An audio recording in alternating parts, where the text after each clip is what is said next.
Kembali kita ingatkan sejarah kolonialisasi. Mengapa dilakukan? Jawabannya hanya satu, Lebensraum. Ini hanya istilah dari bahasa Jerman dan bangsa Jerman di periode 1890 hingga 1940 yang mencerminkan sejarah kolonialisasi sejak zaman Macedonia, Romawi hingga kolonialisasi Eropa ke seluruh dunia. Semuanya sama, Lebensraum. Lebensraum terjemahannya adalah living space atau wilayah hidup, tempat tinggal, dan segala kebun kolonialisasi bangsa dan negara lain demi menghidupi 350 juta penduduknya. Misalnya di Jazirah Arab, dikuasainya di negara-negara Asia Barat lainnya, dan semua wilayah yang memiliki unsur fosil oil seperti di negara Myanmar, Indonesia, Venezuela, Nigeria, mana saja yang ada fosil oil, Amerika masuk mengendalikan dengan hard power, dengan tekanan premanisme. Itulah mengapa kalau kesadaran bernegaranya rendah, sebuah negara yang pimpinannya lemah, negara tersebut memiliki sumber daya alam yang besar, maka kepastiannya yang bisa terjadi adalah takluk oleh Tiongkok atau ditaklukkan oleh Amerika. Bahkan ada yang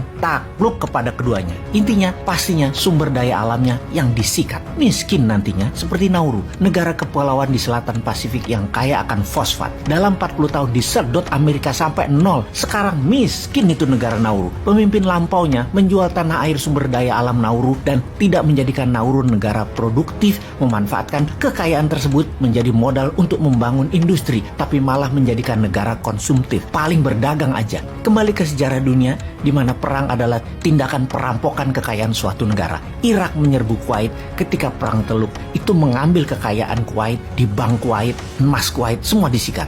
Amerika menyerbu Irak, mengambil kekayaan Kuwait yang Irak rampok, dibawa ke Amerika. Juga sewaktu peristiwa di Libya, di Benghazi, itu perampokan kekayaannya Gaddafi, dibawa ke Amerika. Ada juga masanya Nazi, serbu Belanda, ambil cadangan emas Belanda dari rampokan kekayaan Nusantara. Lalu di tahun 1945 Amerika ambil emas rampokan Nazi asal Belanda tersebut ke Amerika. Intinya semuanya adalah bajingan, kampret, dan semuanya jahat. Inilah mengapa Ukraina penting. Ukraina mau masuk NATO, dan negara NATO, Inggris dan Amerika horny banget ambil kendali negara Ukraina yang kaya sumber daya alamnya. Makanya Rusia berang, Ukraina mau masuk NATO tersebut. Mending dianeksasi sekalian karena bagian dari impian lama Putin. Rusia adalah Soviet baru. Berikutnya, emang Ukraina punya apa sih? Ukraina itu memiliki cadangan uranium terbesar di Eropa, cadangan titanium nomor 2 di Eropa, 12% cadangan manganis dunia, cadangan shale gasnya nomor 3 terbanyak di Eropa, cadangan batu baranya nomor 7 terbesar di dunia, cadangan iron ore-nya nomor 2 terbesar di dunia.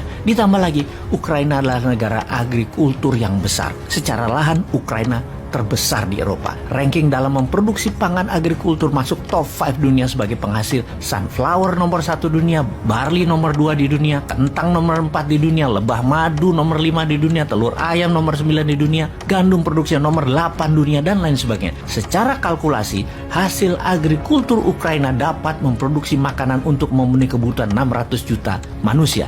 Di sisi lain lagi yaitu secara produksi industri Ukraina. Nomor 3 dunia produksi dan pengekspor besi. Nomor 2 terbesar di Eropa dan nomor 4 terbesar di dunia menyalur gas melalui pipa. Nomor 1 di Eropa penghasil amonia. Nomor 4 dunia penghasil turbin nuklir. Nomor 4 dunia penghasil peluncur roket. Nomor 9 dunia penghasil peralatan perang, penghasil titanium, tanah lempung, ore, dan